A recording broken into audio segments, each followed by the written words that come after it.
तुमचा विश्वास, आमची बातमी. मुंबई आग्रा महामार्गावर नाशिकहून घोटीच्या दिशेने जाणाऱ्या बुधवारी रात्री भीषण अपघात घडलाय.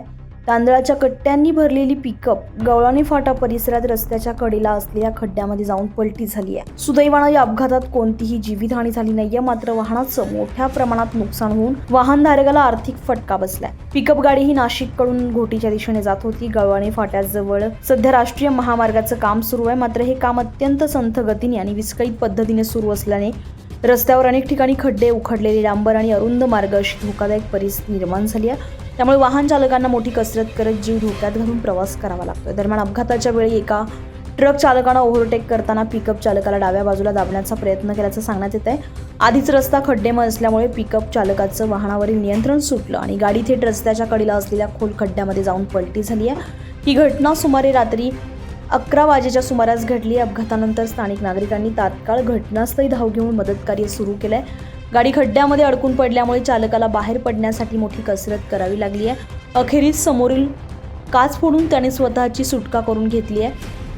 स्थानिकांच्या मदतीने चालकाला सुरक्षित बाहेर काढण्यात आलाय. सुदैवानं तो गंभीर जखमी होण्यापासून बचावलाय. घटनेची माहिती मिळताच स्थानिकांनी राष्ट्रीय महामार्ग प्राधिकरणाला कळवलंय. त्यानंतर संबंधित अधिकारी घटनास्थळी दाखल झाले आणि क्रेनच्या सहाय्यानं अपघातग्रस्त वाहन बाहेर काढण्यात आलंय. मात्र गाडीचे मोठे नुकसान झालंय. गाडीमध्ये असलेले तांदळाचे कट्टे रस्त्यावर विखुरल्यामुळे वाहनधारकाचे मोठे आर्थिक नुकसान झालंय. दरम्यान या घटनेनंतर स्थानिक नागरिकांनी राष्ट्रीय महामार्ग प्राधिकरणाच्या कामकाजावर तीव्र नाराजी व्यक्त केली आहे. रस्त्याचे काम रखडल्यामुळे आणि पुरेशा सुरक्षा उपाययोजना न केल्यामुळे असे अपघात वारंवार घडत असल्याचा आरोप करण्यात येतोय. संबंधित विभागाने तात्काळ दखल घेऊन काम गतीने पूर्ण करावे, तसेच योग्य दिशादर्शक फलक, प्रकाश योजना आणि सुरक्षा उपाययोजना कराव्यात अशी मागणी आता नागरिकांकडून करण्यात येते. सागर चौधरी, आपलं शासन, नाशिक.